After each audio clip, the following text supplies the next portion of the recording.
of San Fernando, Pampanga.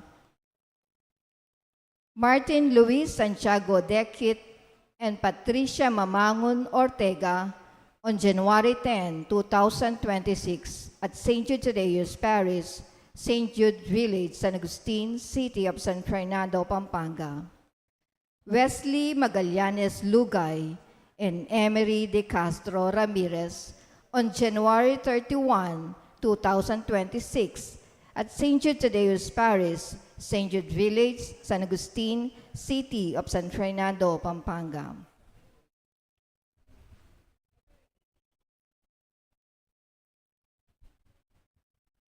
Our Advent Wreath Candle sponsors are Mr. and Mrs.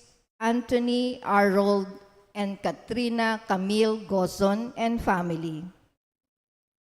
In today's Mass, we offer for the following intention. For the Thanksgiving of Dr.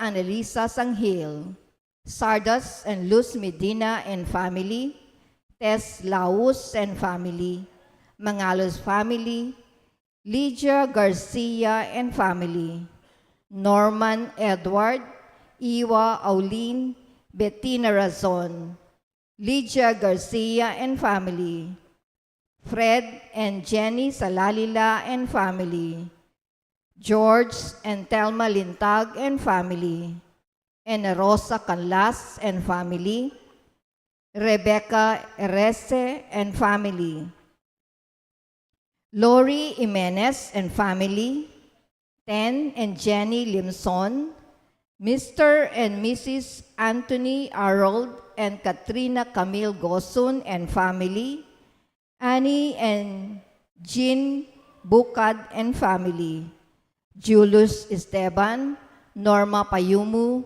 Leo and Lai Patawaran and family, Aguilar family. For the Thanksgiving and good health of Imelda, Clifford Ray, Crystal Rio Umali. For the guidance and protection of the Holy Spirit of Annie Razon and family, Alfredo Jr. and Amelia Ulian and family, Socorro Garma and family, Andrea David and family, and Bert and Angie Bautista and family. For the good health of Maria Paz Miranda, for the good health and complete healing of Emeline and Takaw Inoue, Josie Palafox, June Roque, Resurrection Tala, Doctora Rowena Sabat San Mateo, Lourdes Silo, Joey Silo, Ben De Jesus, Lorna David, Fred Caballa, Nestor Reyes, and Norma Gosun. For the complete healing and speed recovery of Remio Pangan, Elaine de la Cruz and family, Doctora Annalisa Osorio, Reynardo Ventura, Clarita Deruelo, Mariel Guevara Miranda, Maria Reyes, Abelardo and Lourdes Silo, Corazon Figueroa, Neil Tanueco, and Erin Gail Gutierrez. For the special intentions of Vic and Tita Inco, Sharina and Patricia Foronda, Lori, Romel, Rashid Medina, Dr. Brando and Luella Angeles, Orlando and Rosel Pesigan, Rebecca Gomez, Choi and Yan Hison, Paulo and Tuesday Hison, Ann Paulette Malang, William Russell Malang and family, Russell, Bianca, Jared Siron, Joy and Vicky Blanco, Ian Josh Parungaw, Ian Parungaw, Romel and Risa and Pauline Del Rosario, Eleanor Ventura, Giancarlo, and Maria Cristina de las Armas. In remembrance of the faithful departed, Georgina Pecson Sandico, Juanito and Romula Serrano, Liberato Levi Laus, Potenciana and Severino Laus, Francisco and Juliana Abes, Richard Jules Medina, Sar Noel Medina, Agaton and Consolacion Bartolome, Eloy Sr., Purita Medina, Virgilio Bartolome, Melencio Bartolome, Pedro and Purita Caganan, Juan and Abelina de la Cruz, Rodolfo Siriaco, Elpidio del Rosario, Marian Ocampo, Amando Layag Sr., Estela Layag, Narciso Layag, Magdalena and Elio Madrid, Mariano, Marnie Castro, Honorato Bustos, Oscar, Democrito, Cesar Umali, Natividad Buwan, Cristeta Lumbang, Merla and Olga Suba Mangalus, Yuri J. Stua, Ramon Ramoneda Sr., Cesar David, Jose Yason, Perla Yason, Trina Yason, Rodrigo Yason, Benedicta Tapia, Leonel Gomez, Perlito Canlas, Elizabeth and Floro Dulay, Santos Pascual, Deo Gracias Aguirre, Maria Remalin Aguirre, Carmelita Yusi Flores, Guadencio Mangune, Faustino Sadsad, and Arsenio Atoy, and for all the souls in purgatory.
As one family, let us begin our celebration with our act of faith. In the name of the Father, and of the Son, and of the Holy Spirit. Amen. The grace of our Lord Jesus Christ, and the love of God, and the communion of the Holy Spirit be with you all. And with your spirit. Friends, to prepare ourselves to celebrate these sacred mysteries, let us call to mind all our sins.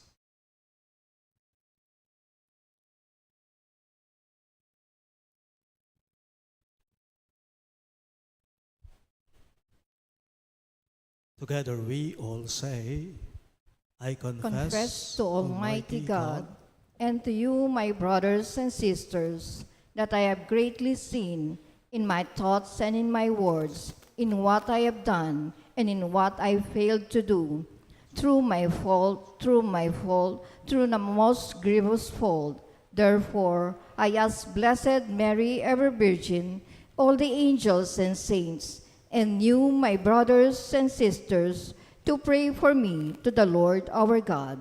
May Almighty God have mercy on us, forgive us our sins, and bring us to everlasting life. Amen.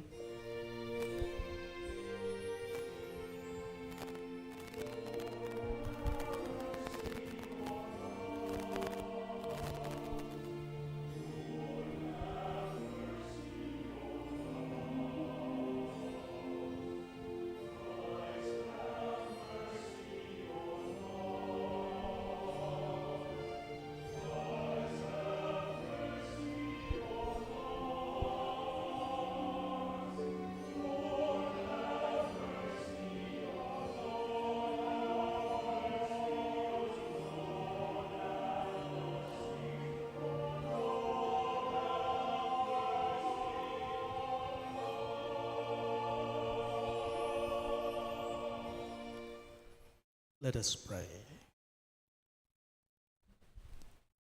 O God, who see how your people faithfully await the feast of the Lord's Nativity, enable us, we pray, to attain the joys of so great a salvation, and to celebrate them always with solemn worship and glad rejoicing. Through our Lord Jesus Christ, your Son, who lives and reigns with you in the unity of the Holy Spirit, one God, forever and ever. Amen.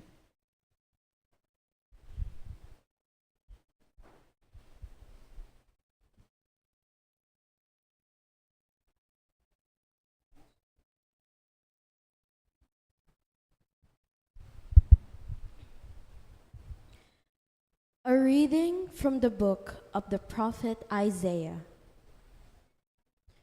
The desert and the parched land will exult. The steppe will rejoice and bloom.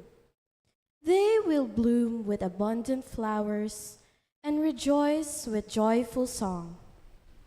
The glory of Lebanon will be given to them, the splendor of Carmel and Sharon. They will see the glory of the Lord, the splendor of our God. Strengthen the hands that are feeble. Make firm the knees that are weak. Say to those whose hearts are frightened, be strong, fear not. Here is your God. He comes with vindication, with divine recompense. He comes to save you. Then will the eyes of the blind be opened, the ears of the deaf be cleared. Then will the lame leap like a stag. Then the tongue of the mute will sing. Those whom the Lord has ransomed will return and enter Zion singing. Crowned with everlasting joy, they will meet with joy and gladness. Sorrow and mourning will flee. The word of the Lord. Thanks be to God. In our responsorial psalm, let our response be, Lord, come and save us. Lord, come and save us. The Lord God keeps faith forever. secures justice for the oppressed, gives food to the hungry. The Lord sets captives free. Lord, come and save us. The Lord gives sight to the blind. The Lord raises up those who were bowed down. The Lord loves the just. The Lord protects strangers. Lord, come and save us. The fatherless and the widow he sustains, but the way of the wicked he thwarts. The Lord shall reign forever, your God, O Zion, through all generations. Lord, come and save us.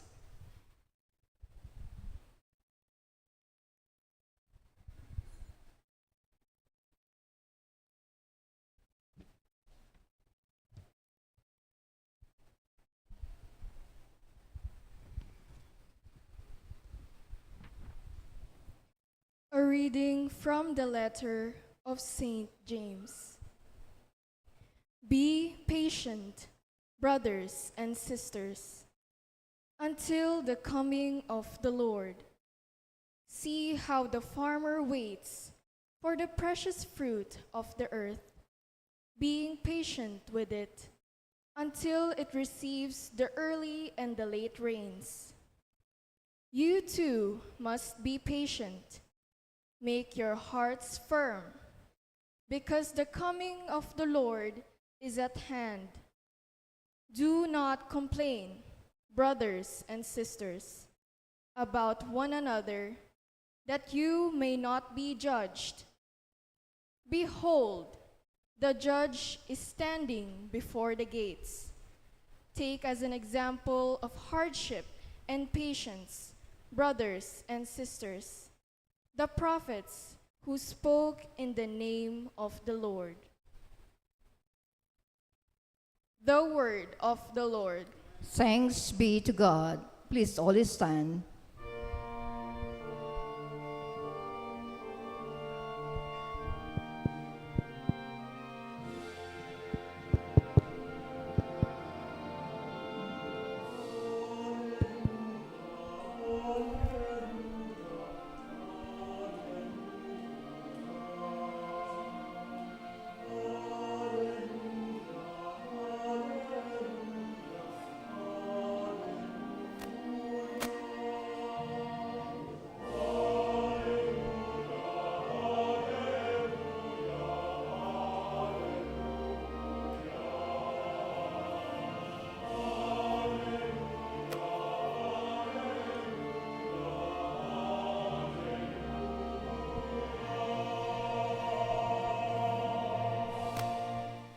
The Spirit of the Lord is upon me, because he has anointed me to bring glad tidings to the poor.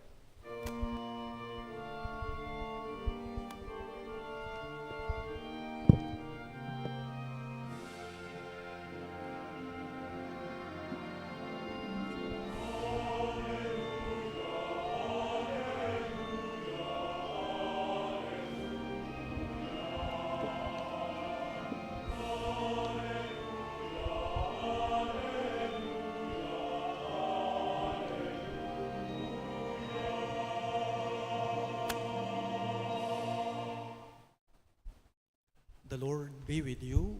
And with your spirit. A reading from the Holy Gospel according to Saint Matthew. Glory to you, O Lord.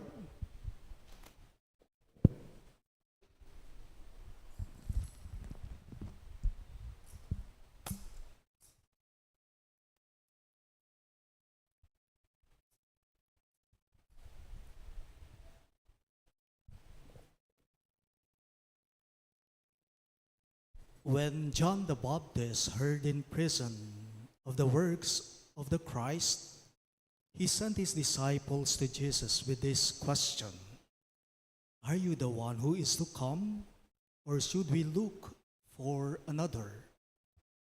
Jesus said to them in reply, Go and tell John what you hear and see. The blind regain their sight, the lame walk, lepers are cleansed, the deaf hear, the dead are raised, and the poor have the good news proclaimed to them. And blessed is the one who takes no offense at me." As they were going off, Jesus began to speak to the crowds about John. "What did you go out to the desert to see? A reed swayed by the wind? Then what did you go out to see? Someone dressed in fine clothing? Those who wear fine clothing are in royal palaces. Then why did you go out to see a prophet? Yes, I tell you, and more than a prophet. This is the one about whom it is written, 'Behold, I am sending my messenger ahead of you. He will prepare your way before you.'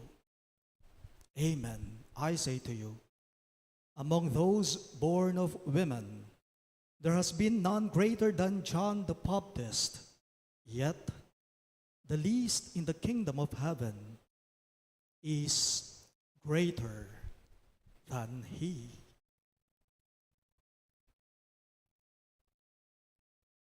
My dear friends, the good news of our salvation. Praise to you, Lord Jesus Christ.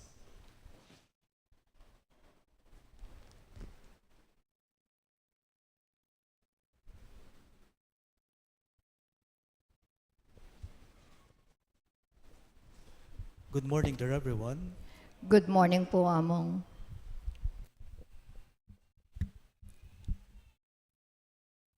Sino po sa inyo ang may cellphone? Mukhang mali yata ang tanong ko. Because that's a silly question. That's a mindless question. Dapat pala ang maging tanong ko ay ganito. Ilang beses na kayo nagpalit ng cellphone ninyo? Ilang beses na po tayo nagpalit ng mga cellphones natin?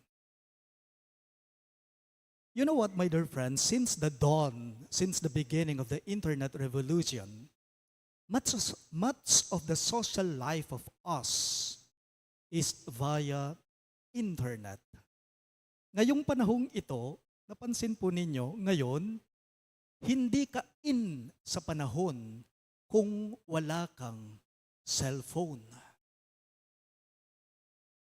Hindi ka in ngayon sa panahon kung wala ka nga namang cellphone.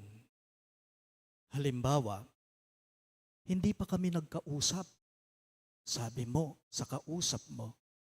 Madalas ang ibig sabihin lamang pala noon ay ganito, hindi ko pa siya nakachat, yun lang. Hindi ko pa siya nakachat, yun lang. One of the most popular media of communication today is the messenger of Facebook. Sikat na sikat po ngayon sa atin ang messenger, di ba? Itamongan mag-messenger tangan. Itamongan mag-messenger tamongan. Don't text me, message me. PM mo na lang ako. Ito ang sinasabi natin sa kausap natin.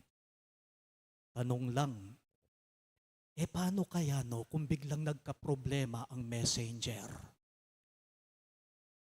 Paano kaya sabihin nating biglang nasira ang messenger? Yung makapag-send message, and at the same time, mo rin po makapag-receive messages. May pakananuta kaya kanita? Marami sa atin ang madidismaya. Sino bang hindi? Messenger yan eh. Madami sa atin ang madidisappoint sila, malulungkot sila. Potapin di nga liwa kay katamoy ikamatede pa nung alang messenger eh. Why? Because messenger has been their social life. That has been their social life for others. In our gospel for this Sunday, my dear friends, again, just like last Sunday gospel, our role model today still is Saint John the Baptist. The gospel is about Saint John the Baptist. John the Baptist is the messenger of the message of God. And in the person of Saint John the Baptist, the messages of God are being sent and the messages are being received. Why? Kasi eneman sira San Juan. Kasi hindi siya sira si San Juan Bautista. Like John the Baptist, we are the messengers of the message of God. Pero teka lang, ngayon kung ang mensahe po ng Diyos, kung ang mabuting balita ay hindi na naihahatid sa iyong kapwa o hindi natin na ipadadala, hindi ko naman sinasabing sira ka o sira tayo. Kung halimbawang ang mabuting balita, ang mensahe ng Diyos, hindi nare-receive, baka may mali sa atin. O kaya naman po, baka may hindi tama o akma sa atin na kailangan ayusin natin. When we talk of the message of God, ano ba ito? Sige nga. When we talk of the message of God, ano ang ibig sabihin nito? Today is Gaudete Sunday. Alam naman natin yan, potang tinok lune, ingkatlo ng Domingo ng Adviento, Gaudete Sunday ingaus tamo. At kung napansin po ninyo, hindi po violet ang suot-suot kong istola ngayong linggo. Ang kulay po ng suot ko ay pink po. Sinindihan na natin kanina yung pink na kandila, and Gaudete is the Latin word for rejoice. Gaudete is the Latin term for rejoice. To rejoice, hindi lamang basta magsaya. Mo kabud itang magsaya. Kung di ito rin po ay tumutukoy sa salitang magalak. Eka mo kabud magsaya, no ne tumula ka, mas malalam ya. Kaya nga't may kanta sa Kapampangan, di ba? Na Advent song, tumula, tumula ka o Israel, eka datang yahing Emmanuel. Isang malalim at nanonoot na galak na nanggagaling sa kaimbuturan ng puso o kalooban ng tao. Magalak kayo. Magalak ka.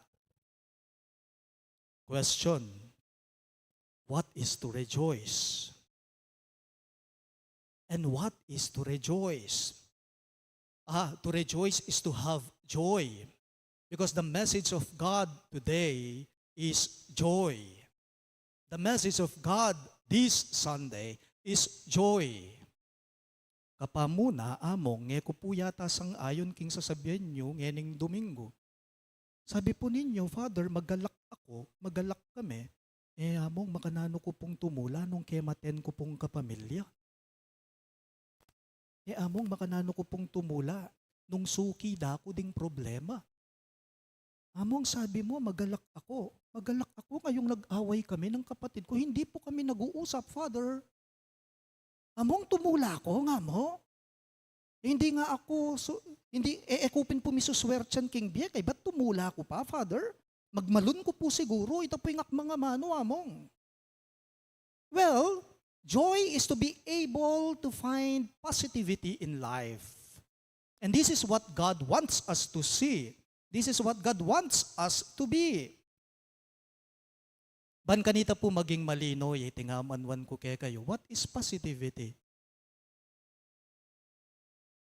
Katatapos lamang daw po ang Christmas party sa isang kumpanya. After ng Christmas party sa company ng mga empleyadong tong nagtatrabaho, habang umuwi na ang dalawang empleyado, tapos ng Christmas party nila, habang umuwi silang dalawa, nagtanong itong isang empleyado sa kasama niya. Wika niya, Brad, may itatanong lang ako sa iyo. Wag ka sanang magagalit, ha? Don't get me wrong. Tanong ko lang. Wika ng empleyadong ito sa kasama niyang empleyado din po. Hindi ka ba nalulungkot? Sabi niya. O nagdaramdam man lang, may pagdaramdam, kaninang hindi nabunot yung pangalan mo sa mga raffle prizes. Alam po ninyong sinagot nitong tinanong, kanina, alam mo? Oo nga sabi niya. Kanina kasi, hinihintay kong mabunot yung pangalan ko, kaso talagang parang malas ako, wika niya. Nalungkot ako, siguro, sino bang hindi ayaw manalo o mabunot yung pangalan? Sabi niya, pero kanina nung nabubunot yung mga pangalan ninyo, sabi niya sa kasama niya, actually masaya ako sa inyo. Ang iniisip ko kanina, alam mo, sabi niya, ay siguro mas kailangan niya. Siguro mas kailangan nila. Kaya siguro ang pangalan nila ang nabubunot. Pero masaya ako sa inyo. Positivity. Kamakailan lamang po, tinawagan ako ng kaibigan ko. Alam po ninyo kapag dumarating po kasi yung mga special occasions sa parokya, itong kaibigan kong ito, siya yung supplier ko ng mga hostya. Yung mga hostyang malalaki. Kayong mga St. Jude, alam ninyo, halimbawa, Christmas, New Year, Holy Week, yung mga hostyang ginagamit ko sa misa, pagkalaki-laki, singlaki ng palanggana ng basin. Tinawagan ako nitong kaibigan ko, Among, ihahatid ko sa chancery yung mga hostya mo para sa Pasko at New Year. Wika niya. Tapos, kako sa kanya, Brad, nakakahiya na. Taon-taon na lang, binibigyan mo ko ng malalaking hostya. Hindi ka ba nabibigatan na? Bigyan mo na lang yung ibang mga pare. Kako sa kanya, alam po ninyong sinagot niya sa akin, sabi niya, Among, ko po pabayat ka na ako. Grasya ko po, Nana. That's positivity. Among hindi po kayo pabigat sa akin. Blessing nga po kayo Sabi niya. Remember, my dear friends, people full of joy have this positivity of seeing happiness in seeing people being helped. Once happiness is shared, it doubles. Once happiness is being shared, it doubles. And I think these people understand that. Yung kinwento kong isang empleyado, pati po itong kaibigan ko. Alam po ninyo sa mga ganyang klase ng tao, buhay po ang presensya ng Diyos sa kanilang mga puso.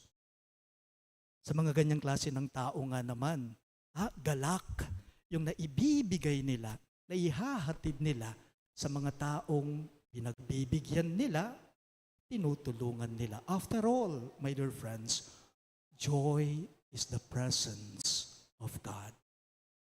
Joy is the presence of God. And with God, whatever it is joy. Pag mo po, to be a messenger is to make the presence of God visible and alive before the people in front of us and around us. Ganyan na ganyan, di ba, si San Juan?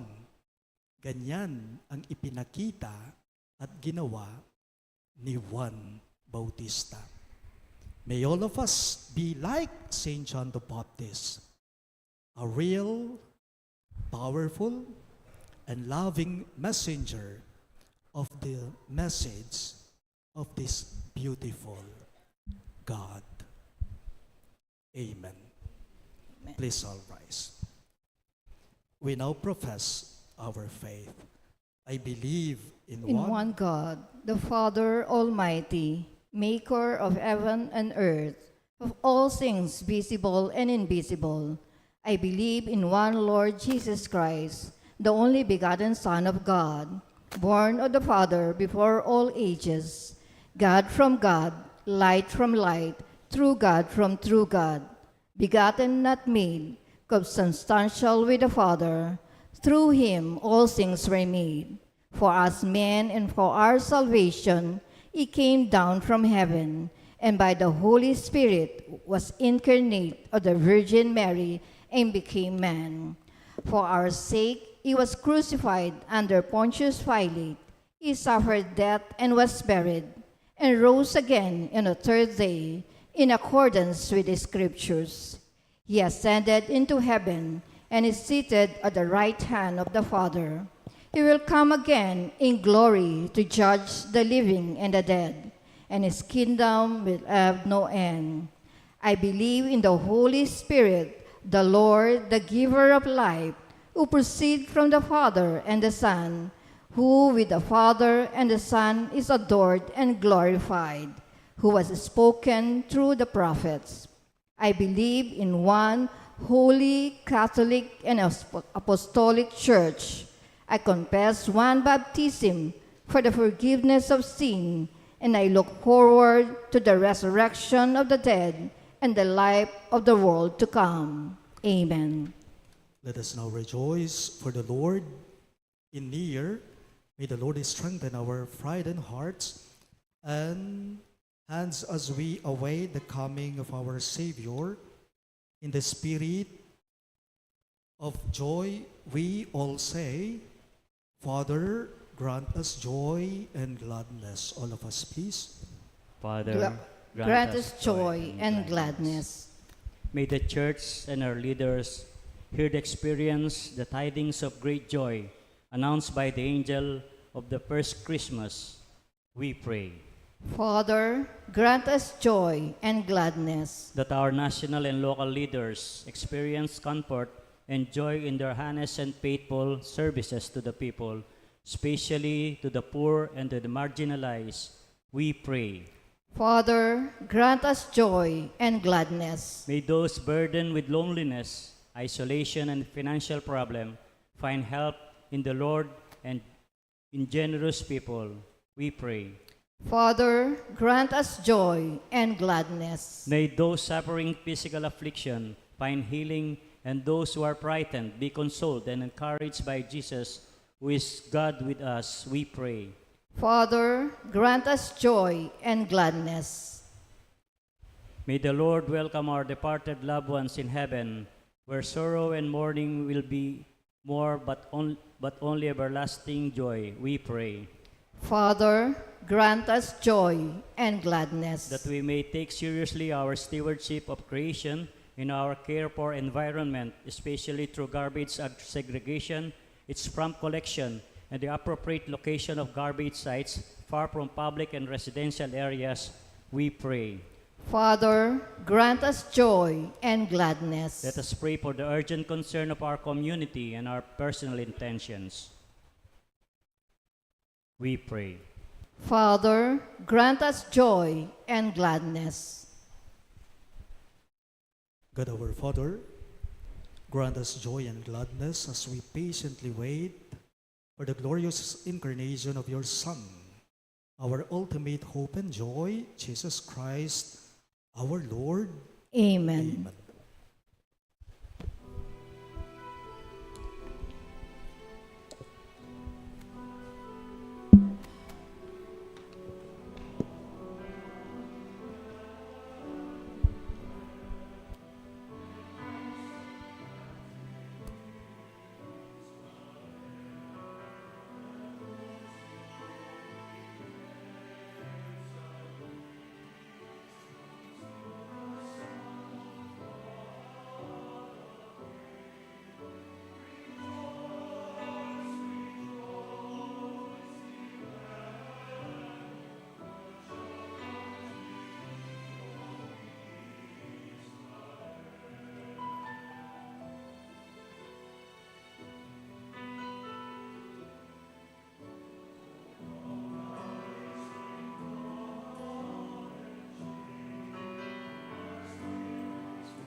Please all stand.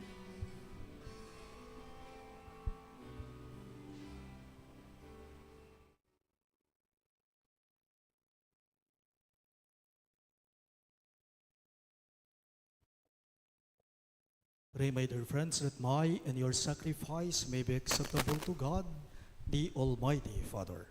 May the Lord accept the sacrifice at your hands for the praise and glory of his name, for our good and the good of all his holy church. May the sacrifice of our worship, Lord, we pray, be offered to you unceasingly, to complete what was begun in sacred mystery, and powerfully accomplish for us your saving work. We ask this through Christ our Lord. Amen. The Lord be with you. And with your spirit, Lift up your hearts.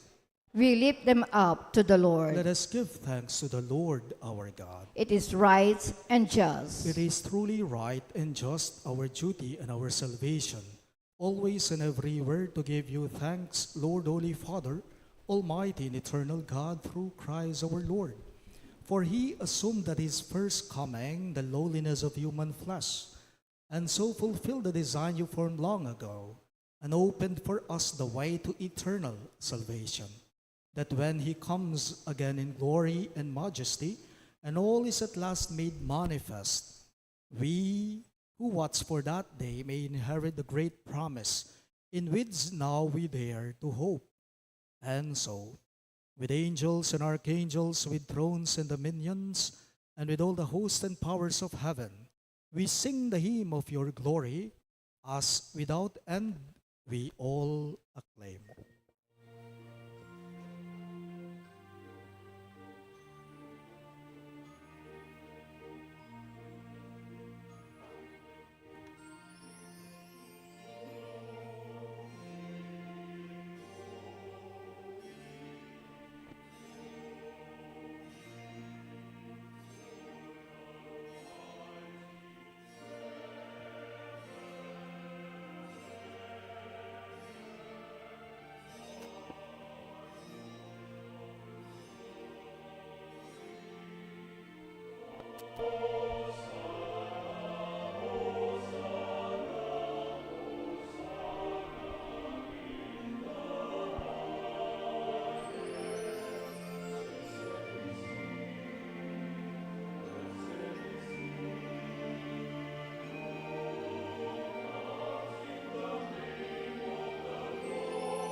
You are indeed holy, O Lord, the fount of all holiness.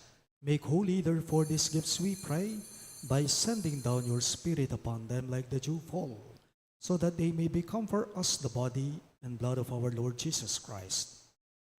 At the time he was betrayed and entered willingly into his passion, he took bread and giving thanks, broke it and gave it to his disciples, saying, "Take this, all of you, and eat of it. For this is my body, which will be given up for you."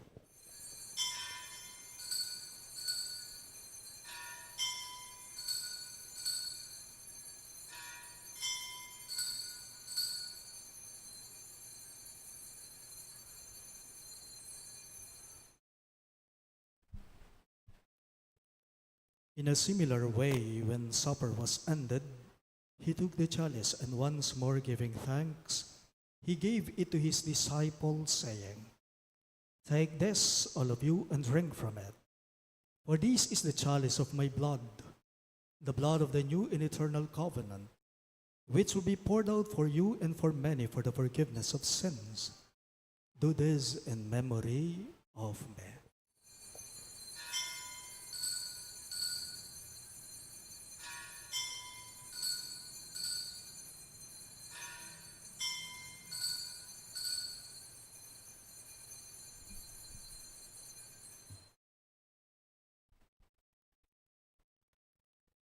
The mystery of faith.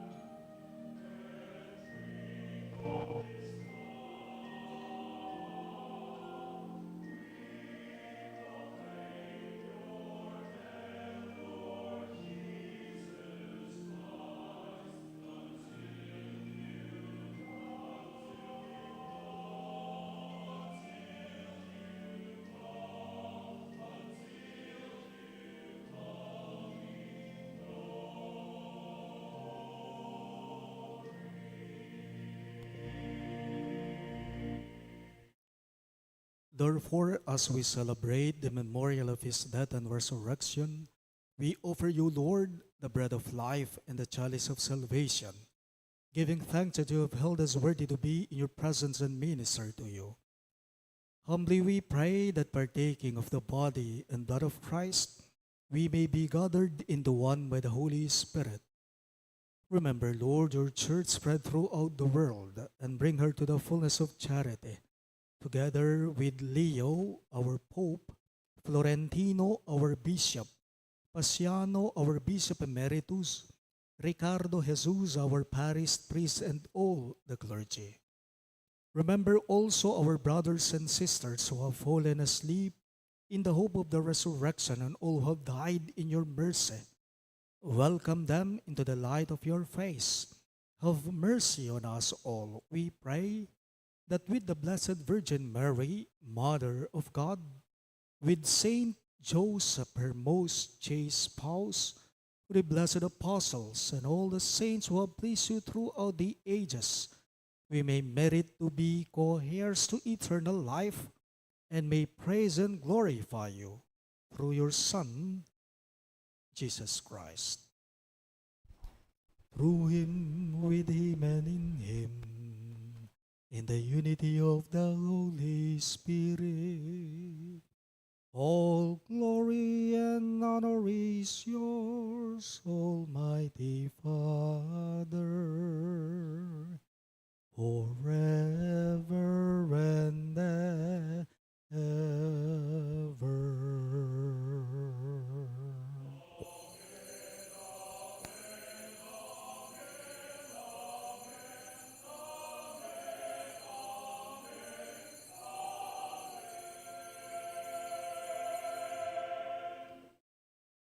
Gathering our prayers and praises into one, let us now pray the very words our Lord himself taught us.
Deliver us, Lord, we pray, from every evil.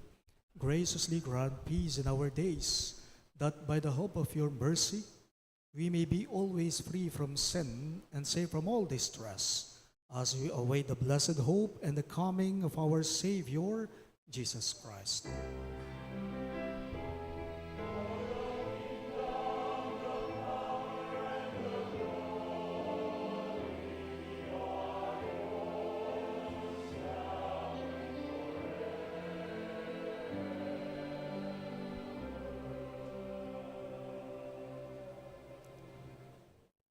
Lord Jesus Christ, who said to your apostles, "Peace I leave you, my peace I give you," look not on our sins, but on the faith of your church, and graciously grant her peace and unity in accordance with your will, who live and reign forever and ever.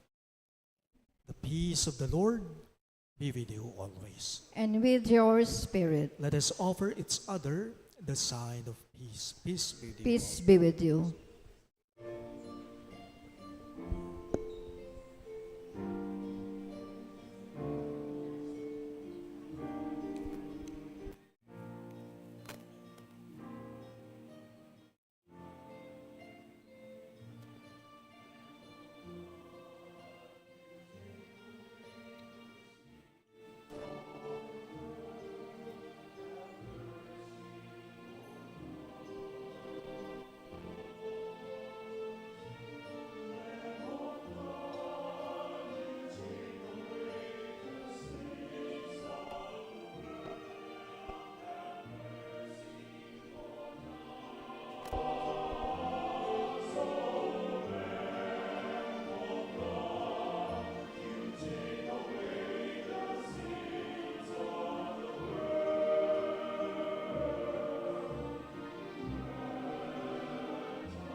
Behold our Lord Jesus Christ, our Emmanuel. He is the Lamb of God who takes away the sins of the world. Happy are those who are called to his supper. Lord, I am not worthy that you should enter under my roof, but only say the word, and my soul shall be healed.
Please all stand. Let us pray. We implore your mercy, Lord, that this divine sustenance may cleanse us of our faults and prepare us for the coming feast. We ask this through Christ our Lord. Amen. Please all be seated from some announcement. Our first simbang gabi for the evening is on Monday, 8 p.m. And for the early morning, it is on Tuesday at 4:30 a.m. Offerers are the Catholic Women's League and the resident of Cluster Phase 1A. Canned goods are to be offered during these masses. Please note that on December 21, Sunday, there is no 7:30 a.m. and 6:30 p.m. Mass to give way to the Simbang Gabi. On December 23, Tuesday, we will hold all Parish choir concert at 6 p.m. We celebrate 2 Masses on Christmas Eve, December 24, at 7 p.m., which is in Kapampangan, and 9 p.m., which is in English. On Christmas Day, December 25, our Masses are 7:30 a.m., 9 a.m., 10:30 a.m., and 6:30 p.m. Our New Year's Eve Mass on December 31 is at 8 p.m., which is in Kapampangan. On New Year's Day, January 1st, 2026, our Masses are at 9 a.m., 10:30 a.m., 5 p.m., and 6:30 p.m. Other details on our daily Simbang Gabi will be announced accordingly as and when necessary. Thank you po. Please all stand. The Lord be with you. And with your spirit, Bow down for the blessing. May the Almighty and merciful God, by whose grace you have placed your faith in the first coming of His only begotten Son, and yearn for His coming again, sanctify you by the radiance of Christ's advent, and enrich you with His blessing. amen. As you run the race of this present life, may God make you firm in faith, joyful in hope, and active in charity. Amen. So that rejoicing now with devotion at the Redeemer's coming in the flesh, you may be endowed with the rich reward of eternal life when He comes again in majesty. Amen. And may the Almighty God bless you all. In the name of the Father, and of the Son, and of the Holy Spirit. Amen. The Mass is ended, and our mission begins. Thanks be to God.